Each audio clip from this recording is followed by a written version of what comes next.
Tanggal 27 November 1945, sebuah pesawat kargo C-47B Dakota Bravo Amerika Syarikat terputus hubungan ketika di ruang udara Melaka selepas berlepas dari Singapura ke Pangkalan Udara Batu Worth.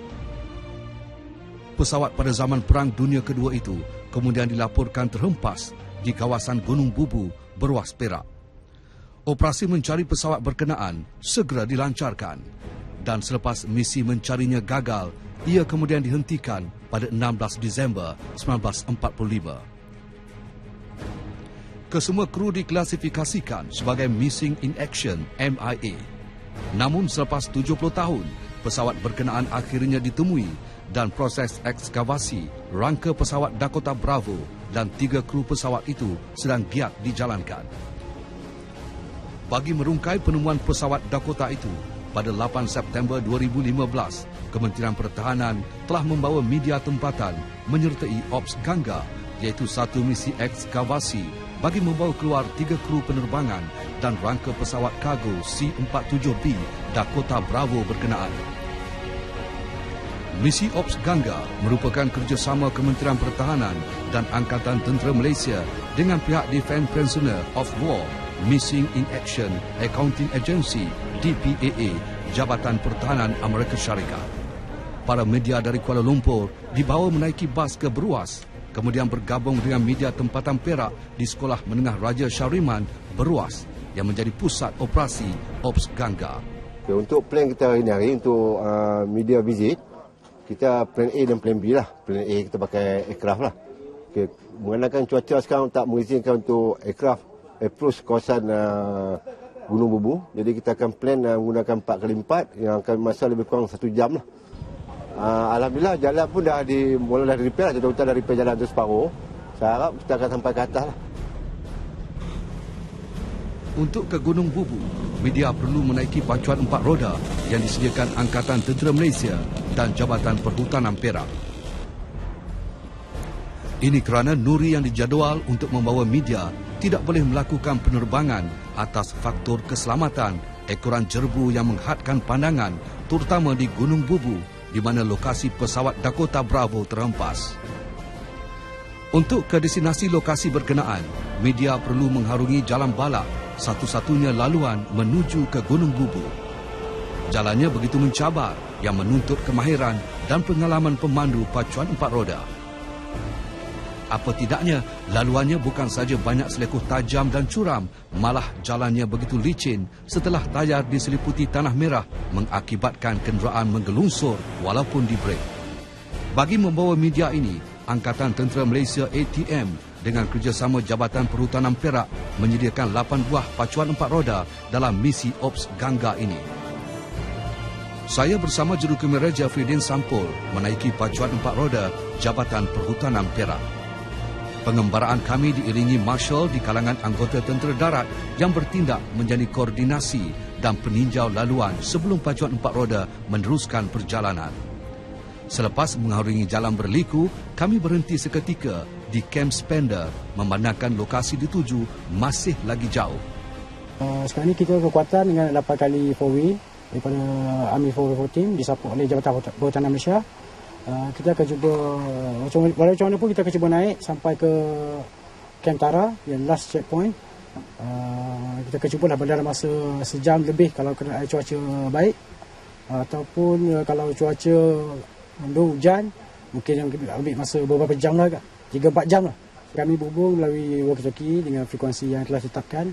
Mari kami akan berhubung lah, menentukan semua konvoi, sama ada motocross ataupun 4-wheel akan selamat sampai atas.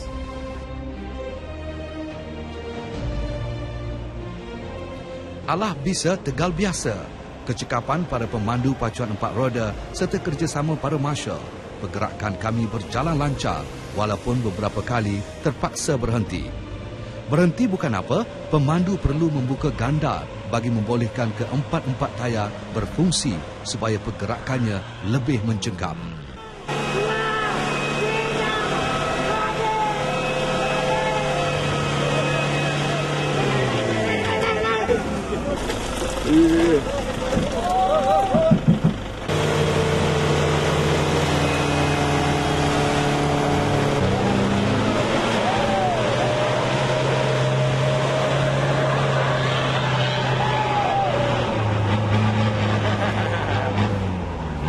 Akibat jalan yang curam serta licin ini, jarak 15 km dari Sekolah Menengah Raja Shariman beruas ke lokasi penemuan pesawat Dakota Bravo di Gunung Bubu mengambil masa 4 jam perjalanan. Kecekapan para pemandu serta kerjasama para marshal, akhirnya kami sampai ke Kentara, lokasi pesawat Dakota Bravo terhempas.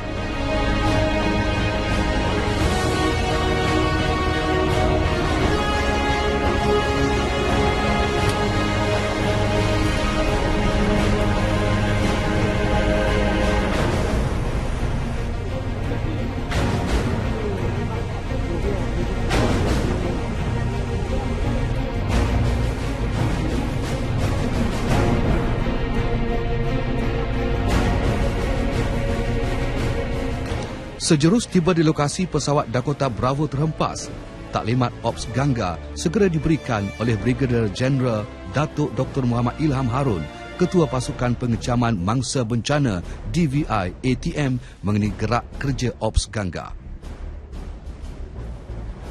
Para media dibahagikan kepada 3 kumpulan. Saya bersama Jeffrey Dane menyertai kumpulan pertama diketuai Dr. Owen O'Leary, pakar antropologi DPAAA Amerika Syarikat. Kumpulan media lain mengikut Kapten Muhammad Zuraiman Abdul Ghani, Ketua Penyelidik Ops Gangga. Yang lain mengikut Gregory Lunch, Ketua Pasukan DPAA. Pakar antropologinya Dr. Owen O'Leary serta petugas untuk kerja-kerja ekskavasi telah berkampung sejak 3 minggu lalu di lokasi penemuan pesawat C-47B Dakota Bravo terhempas. You can see some of the pieces around you.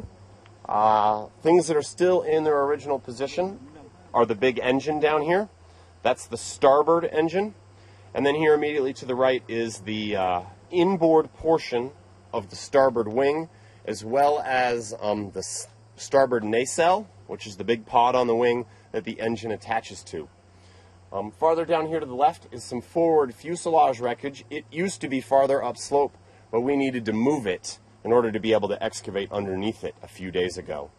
Off here to your right, you can see the majority of the tail portion of the wreckage, and we've mostly left that alone because this crash is only missing 3 individuals, so we were primarily focused at the front of the plane because the pilot, co-pilot, and radio operator would have all been located in that portion of the plane.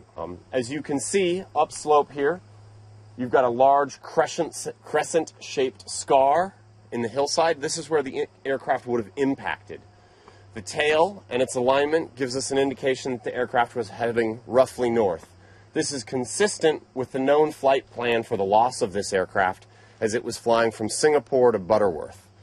We also knew the plane was empty, based upon the historic documentation, and our excavation has confirmed that. There's also no evidence of burning, so there was never an explosion, there was never any burning. You can see the cylinder heads, the aluminum carburetors and cylinder heads on the engine aren't melted or deformed in any way. There's no evidence of charring or charcoal or anything out there. O'Leary, seorang pakar berkaitan pesawat Amerika Syarikat yang terhempas ketika era Perang Dunia Kedua, memberitahu sampel yang ditemui semasa proses ekskavasi akan dihantar kepada unit forensik untuk tindakan lanjut. From DPAA's perspective, we aren't particularly concerned with what caused the crash or why the plane crashed. Our sole mission is to recover the remains of missing service members, to return them to their families, and provide a fullest possible accounting of our service members to our nation. It's a fundamental promise that our government makes to service members and service members' families that no one will be left behind. Nahas pesawat perang Amerika Syarikat, pesawat C-47B Dakota Bravo telah mengorbankan 3 kru, terdiri juruterbang Judson B. Basket, pembantu juruterbang William H. Mayers dan juru radio Donald E. Jones. Ini adalah rangka sebahagian daripada pesawat Dakota yang ditemui di Gunung Bubu. Dipahamkan rangka ini akan kekal di muzium di Malaysia manakala rangka kru akan diantar kepada waris di Amerika Syarikat.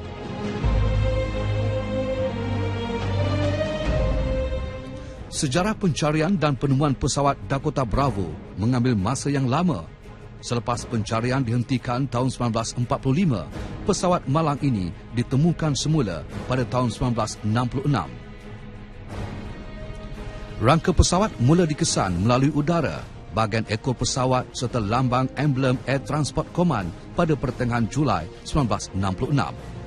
Jurucakap Pentagon mengesahkan menerima permintaan ibu kru pesawat William H. Myers agar usaha pencarian mangsa nahas pesawat dilakukan. Pada tahun 1995, lokasi nahas pesawat sekali lagi ditemui oleh dua pencari rotan dan penemuan itu telah mendapat liputan akhbar The Star pada 24 Jun 1995.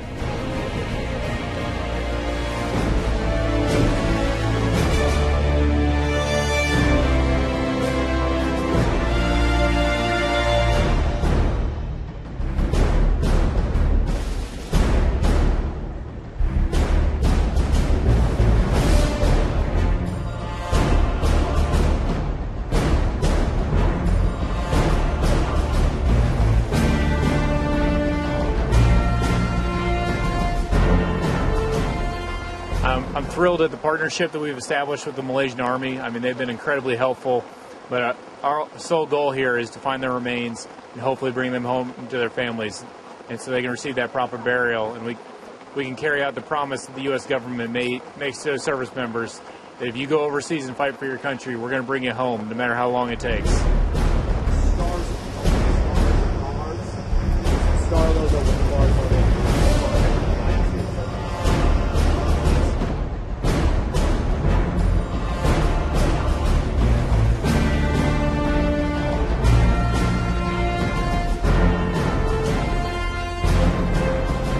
Cadangan projek ekskavasi pesawat mula dikemukakan oleh pihak Defence Prisoner of War Mission in Action Accounting Agency DPAA, Jabatan Pertahanan Amerika Syarikat, berpengkalan di Hawaii, Amerika Syarikat.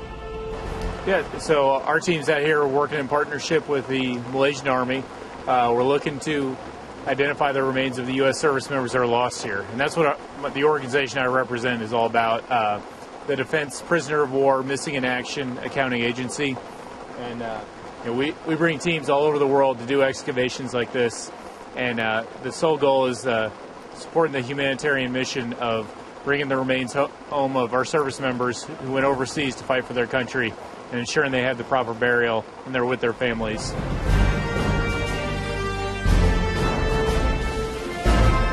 Bagi memastikan kelancaran projek, Jawatan Kuasa Kerja Ekskavasi Pesawat USAAF MACR yang diterajui oleh bahagian dasar Kementerian Pertahanan MINDEF pada 26 Februari 2015 telah bersetuju melantik Muzium Tentera Darat selaku peneraju pihak berkuasa kepada projek ini dengan penyertaan pakar DPAA dari Amerika Syarikat serta agensi-agensi berkaitan di Malaysia. Proses ekskavasi bermula daripada 24 hari bulan Ogos dan dijangka akan tamat pada 11 hari bulan September, insya-Allah. Sebab kita telah cover most of area yang kita panggil hotspot, di mana kemungkinan kita akan dapat bukti-bukti human remain, bukti-bukti rangka manusia, personal belonging, kepunyaan ketiga-tiga kru itu. So 99% dah hampir tamat ekskavasi, insya-Allah.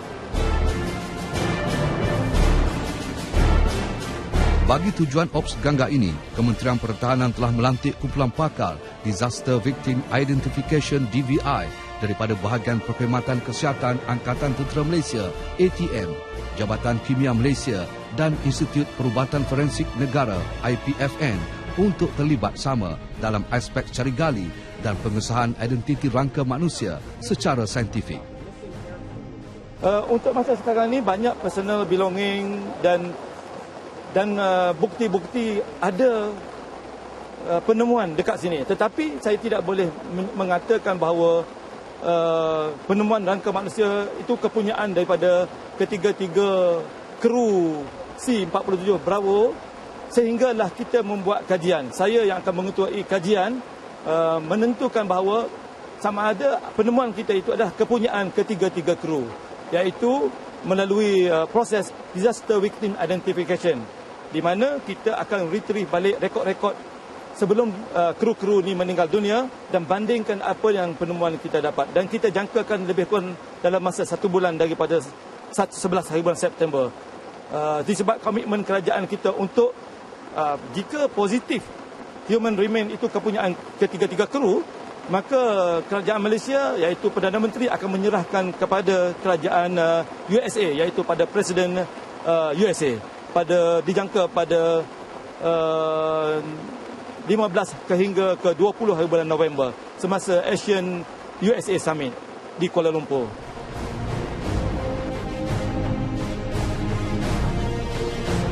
Bagi tujuan ini juga, pihak Kementerian Pertahanan menjemput Pusat Penyelidikan Ekologi Global, Universiti Sains Malaysia dan Wakil Institut Penyelidikan Alam Persekitaran Pantai Timur ESERI untuk turut terlibat dalam usaha memberikan khidmat nasihat dan perkhidmatan profesional dalam kerja-kerja ekskavasi dan cari gali di tapak projek di Gunung Bubu Berwas. Jadi serpihan bangkai pesawat Dakota yang dijumpai di atas tu adalah dibuat di sini. Screen station. Sebab semasa ekskavasi kita tidak memilih apa yang kita ekskavatekan ataupun kita kumpulkan. Kita hanya skop dia mengikut prinsip yang kita fundamental yang kita dapatkan daripada tanah, iaitu permulaan sebanyak 10 cm daripada permukaan bumi. So kita skop semua dan bawa ke atas untuk asingkan. Of course semasa ekskavasi kita telah kenal pasti di manakah tempat-tempat yang mempunyai percentage penemuan yang tinggi daripada tempat-tempat yang besar di mana kita jumpa wreckage ataupun bangkai pesawat di bawah itu. So kita boleh jumpa di sini bangkai pesawat yang terdiri daripada besi, peralatan pesawat, dan juga selain pada itu kita juga mengharapkan untuk menjumpai personal belonging kepunyaan ketiga-tiga kru, dan of course yang ultimately kita nak jumpa human remain kepunyaan kru itu, sebab benda inilah yang akan jadi primary identifier untuk mengenal pasti kepada ketiga-tiga kru yang ada di situ. Dalam tugasan ini sebagai ketua ke apa? Saya sebagai senior representative lah, wakil daripada Pusat Pendidikan Arkeologi untuk membantu Muzium Tentera Darat bagi kerja-kerja ekskavasi. Berapa ramai staf yang dibawa sekali? Kami yang terlibat semua seramai 7 orang yang melibatkan staf dan juga pelajar sarjana, pelajar pasca siswazah daripada Universiti Sains Malaysia yang terlibat dengan benda ini sejak 24 Ogos hari itu. Dalam Ops Gangga ni, apa tugasan yang diberikan untuk membantu Ops Gangga? Kami bertanggungjawab untuk menjalankan kerja-kerja ekskavasi dan juga kerja-kerja ayakan untuk membantu Muzium Tentera Darat. Seterusnya berkongsi pengalaman dengan Muzium Tentera Darat dan juga US berkenaan kerja-kerja ekskavasi, especially di kawasan kita lah. Mengambil iktibar dari usaha murni DPAA Amerika Syarikat, Kementerian Pertahanan bercadang menubuhkan sebuah agensi khas bagi menjaga kebajikan anggota tentera yang terlibat dalam misi ketenteraan di dalam maupun di luar negara. Fasilitator Ops Gangga yang juga Ketua Pasukan Pengencaman Mangsa Bencana DVI-ATM, Brigadier Jeneral Datuk Dr. Muhammad Ilham Harun menjelaskan cadangan agensi khas itu sama seperti fungsi DPAA yang dibentuk oleh Jabatan Pertahanan Amerika Syarikat. DPAA bertindak menjaga kebajikan anggota tentera di perbatasan dan membawa pulang anggota kembali ke tanah air. Misi ekskavasi merupakan kerjasama ketenteraan yang telah lama wujud antara Kerajaan Malaysia dan Amerika Syarikat sejak zaman Perang Dunia Kedua. Ops Gangga bersama Kerajaan Amerika Syarikat, Malaysia juga terlibat dalam beberapa misi dengan negara lain. Ekskavasi ini bukan merupakan ekskavasi yang pertama dan yang terakhir. Kita dijangka menamatkan ekskavasi ini pada 21 hari bulan November ataupun 30 hari bulan November. Tetapi the next assignment kita ataupun penugasan kita yang seterusnya adalah pada 1 hari bulan Disember bersama dengan tim Australia untuk membuat ekskavasi military personnel daripada Australia yang mangsa peperangan Vietnam yang dibawa ke Malaysia, ditanam di Malaysia di Commonwealth Grace di Melaka. Dan ini dijangka mengambil masa daripada 1 Disember sehinggalah 30 hari bulan Jun 2016 insya-Allah. Yang kuburnya di Kem Terendak Melaka. Ketua Penyelidik Ops Gangga, Muhammad Zuraiman memberitahu, selain Muzium Tentera Darat, beberapa pihak telah menyatakan minat untuk mengambil sebahagian rangka pesawat Dakota Bravo untuk dipamerkan di muzium masing-masing seperti Kerajaan Negeri Perak dan Tentera Udara di Raja Malaysia, TUDM. Satu Dakota KN630 punya RAF kita dah berjaya selesaikan pada tahun 2008 dan telah diserahkan secara rasmi lah antara G2G pada tahun 2012 itu kan. Di mana satu penyerahan rasmi dan juga penghormatan secara military honor. Yang lain belum, ni yang second. Yang dah kena pasti yang ketiga. Okey, sebenarnya kita walaupun kita mendaftar banyak, sebenarnya dalam senarai saya ada dalam 500 lebih aircraft yang crash di Malaysia lah. Sama ada punya US, British paling banyak, New Zealand, Australia, Jepun. Kita meletakkan mengikut keutamaan. Seperti mana yang dimention oleh Datuk tadi, kita melihat kerjasama dengan US ni adalah sebagai satu titik mula untuk kita kembangkan usaha memperkasakan military heritage di Malaysia.